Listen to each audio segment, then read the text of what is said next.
Good morning. Are you all inspired? All right, ready to rock and roll? Okay, ready to do something really bold? Okay, good, because we're going to talk about a lot of bold things here today. And for example, the topic of this session is paving a path to corporate leadership. And my bold statement to start out this morning is, I think we've already paved the path. I think it's our job now to walk the path and keep walking and be persistent and stay there.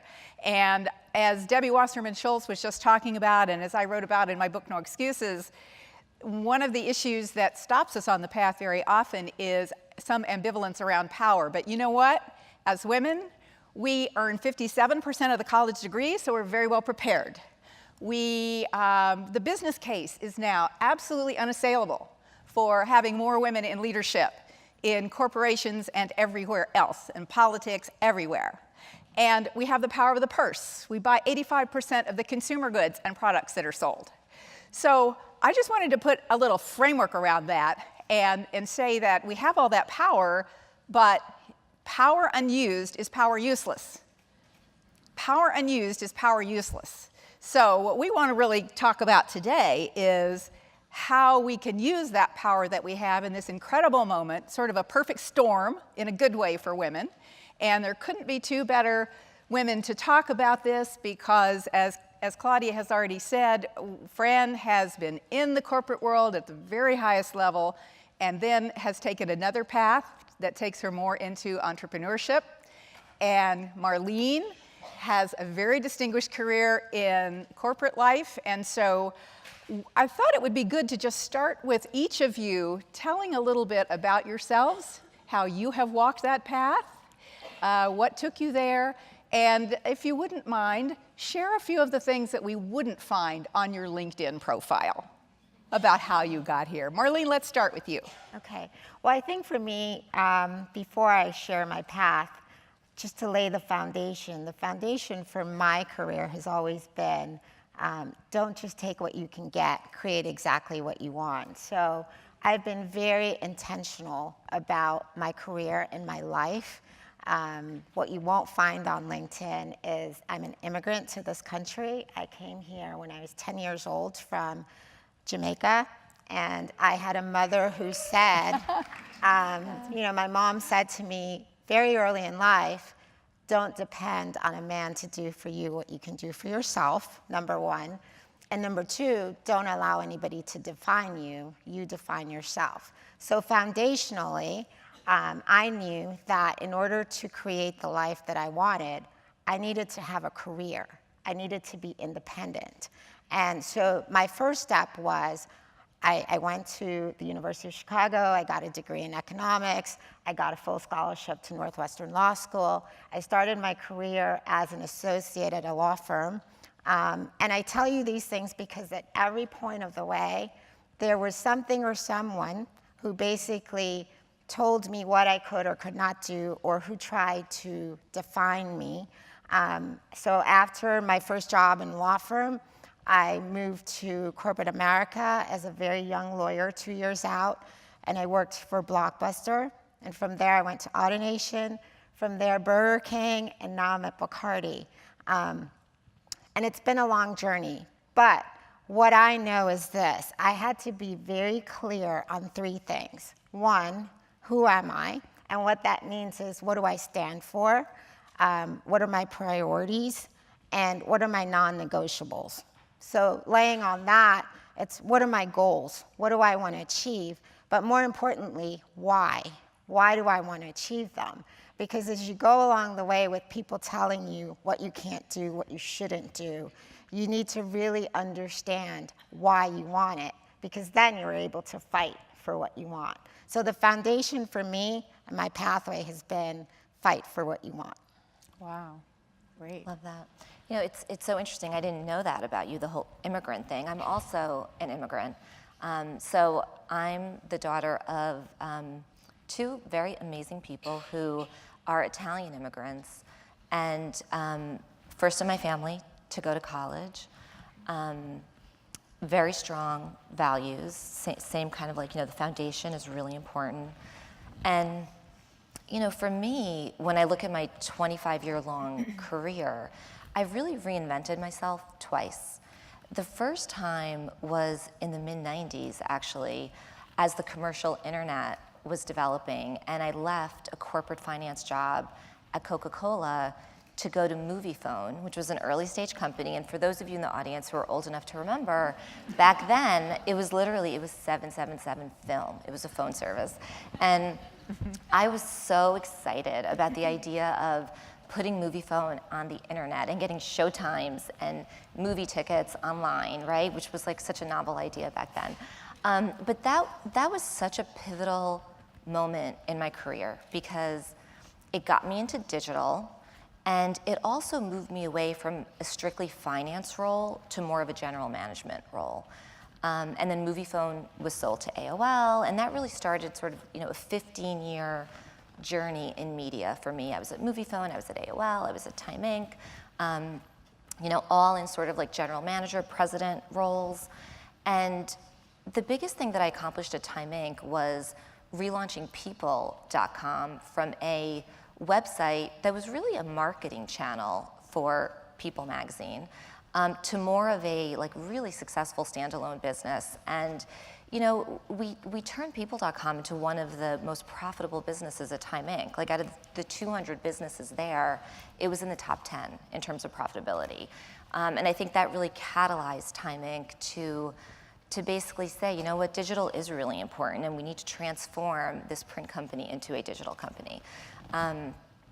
So I think that was a huge milestone for me. And then 18 months ago, I left my position as president of digital at Time Inc. to move into the venture capital world, where I'm now a partner at Rothenberg Ventures, which is a Silicon Valley-based fund. I'm the New York presence, and we invest in early stage, tech-based companies. And I'm loving it. I'm surrounded by entrepreneurs. I'm surrounded by people who are building things that they think are going to change the world in some way.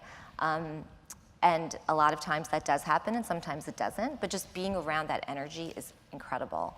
So I kind of feel like I've come full circle in terms of, going back to my parents, who were both entrepreneurs, both artisans, a stonemason, a tailor, and I've always had such an appreciation for entrepreneurship, and it's kind of nice to be there again. So I was just thinking, as both of you were talking, I was remembering the late Mickey Siebert, who was the first woman to own a seat on the New York Stock Exchange, had a saying that if the big boys won't let you play their game, create your own game. And so she created her own company, and it got so big that ultimately they couldn't not give her a seat on the New York Stock Exchange after having kept her out for a long time. So my question to you is, listening to your paths, and I'm thinking about, when will there be enough women, a critical mass of women, or what will it take for us to have a critical mass of women who are actually starting those companies that create that kind of wealth, that create that kind of size and scope? So perhaps we don't have to have this conversation. We're there. We're actually the people who created and own it. What thoughts do you have about that? Either one of you. So I am very supportive of female entrepreneurs, and it's something that I'm really personally passionate about. And for those of you that don't know the stats, they may have shared these yesterday. I think it's something like 11% of venture-backed companies are female-founded, which is astonishing, really. I mean, 11%. And I think a lot of that has to do with the fact that when you look at VC investors, only 4% of partners are women. So I think really what needs to change is we need to get more women investing. Because I think, as a woman, when I hear a pitch that is basically where the concept is targeted at women, so it could be a product, it could be a service, I get it because I'm a woman, but I think a lot of times these business ideas are pitched to men who it's not something that they can personally relate to, which is a challenge, which is why they end up asking their wife, or they end up asking their assistant what they think about the idea. But So for me, I think getting more women investing, and there is an opportunity for women like me. I was an operator for a really long time, and I moved into the investing space. And I think I love sharing my story with women who have had, a 20-year plus career, and they're kind of thinking about, what do I do next?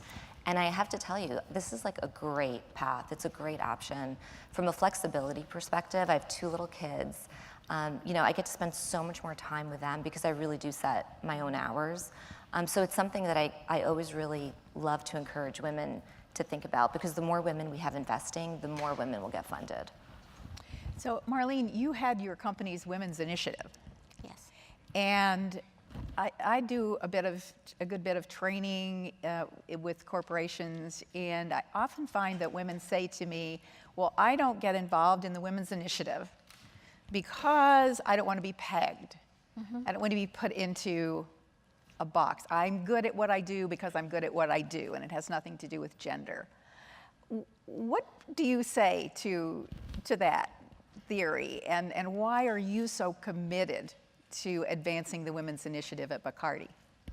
I think it has everything to do with gender. I think that women need to take ownership of what we want to see, where we want to see women in companies.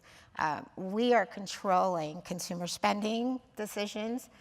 We're graduating at higher rates from college, like you said. We're starting out in companies at the same rate as men. And along the way, something happens. And as you see people progressing up the ladder, so to speak, women aren't there in the same numbers. And what's curious to me, we're all asking the question, why is that? And what I do, I'm very introspective, so there's a lot of things that happen to us in our lives that we cannot control.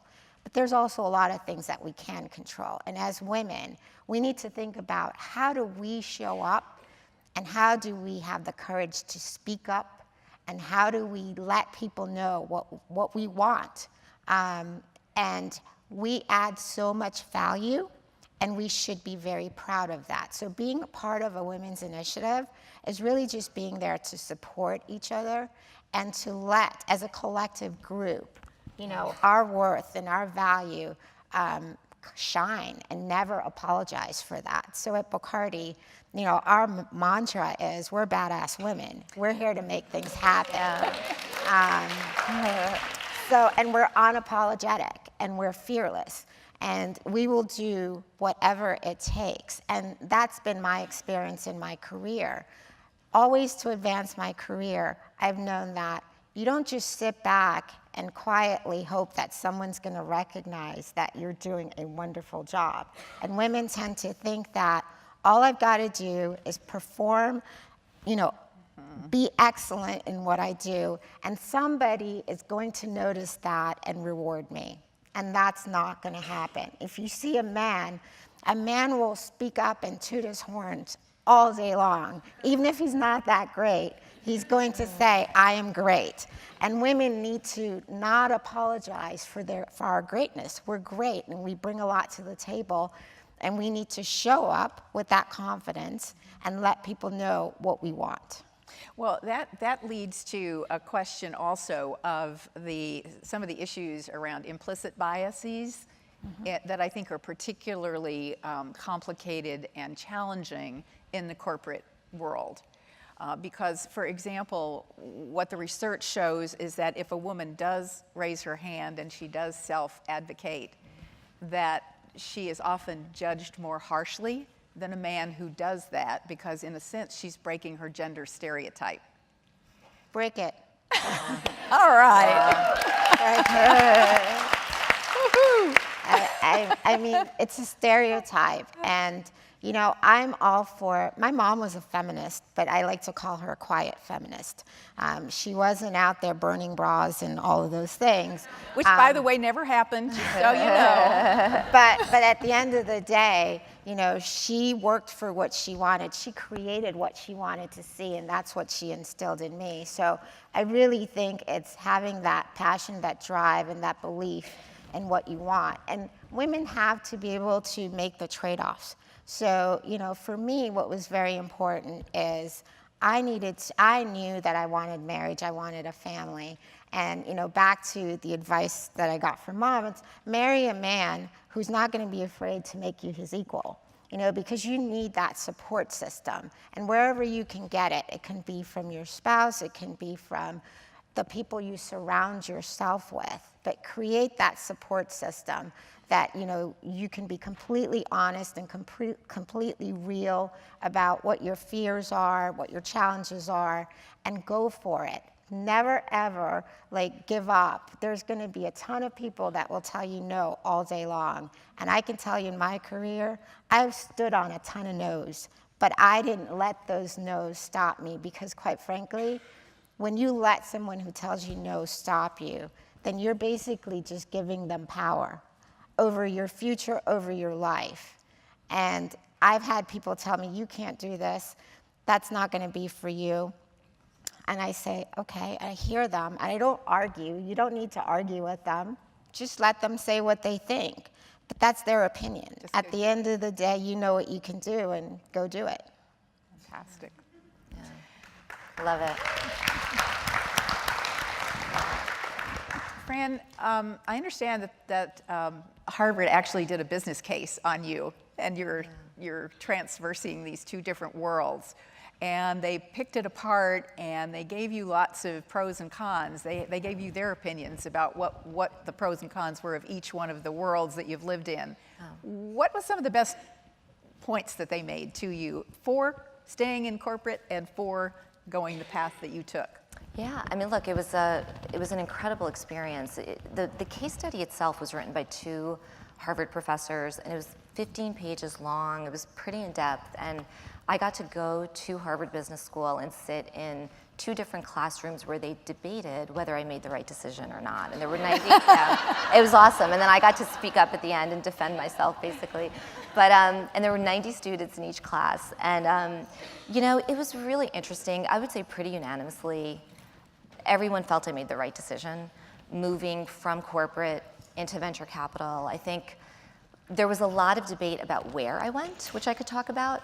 But in terms of moving from media to VC, I think the general consensus was that I was going from an industry that's more in kind of maintenance, survival mode, where a lot of what I did was about cost containment, and going to an industry where it's all about growing and building and launching new businesses. And so I think just from a general sentiment perspective, people were really excited about that, and they felt that I really made a good move. There was a lot of debate about where I went. I went to a startup venture capital fund that when I joined, it was only 2 years old.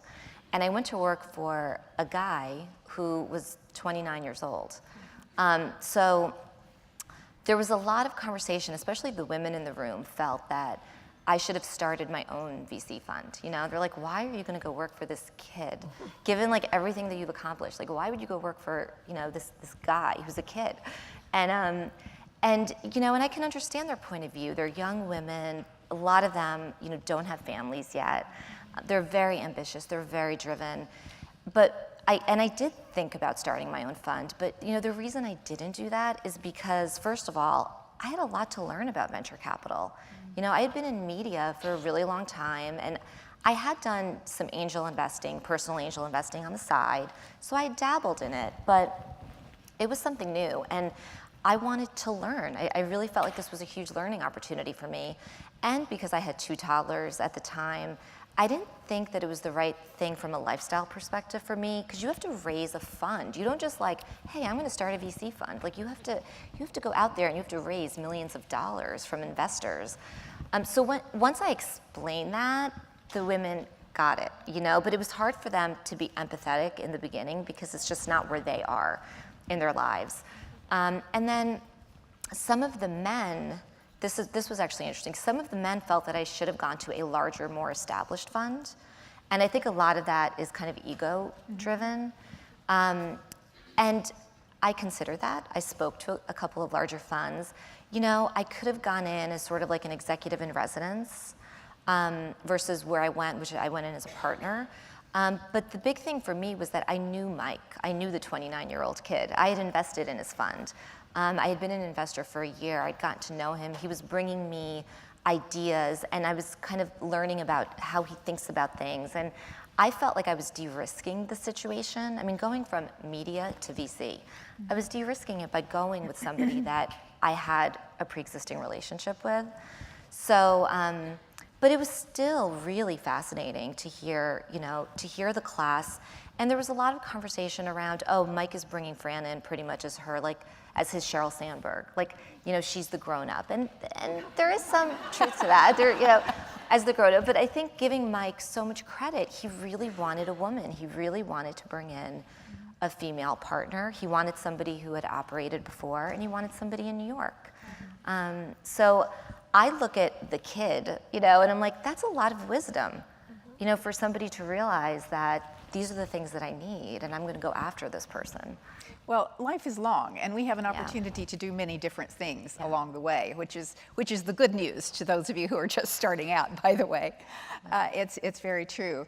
I wanted to raise an issue that is in the news today, and that is that Ellen Kullman, who was the fairly long time, I think 7 or 9 years CEO of DuPont, and I think she came up through the ranks there,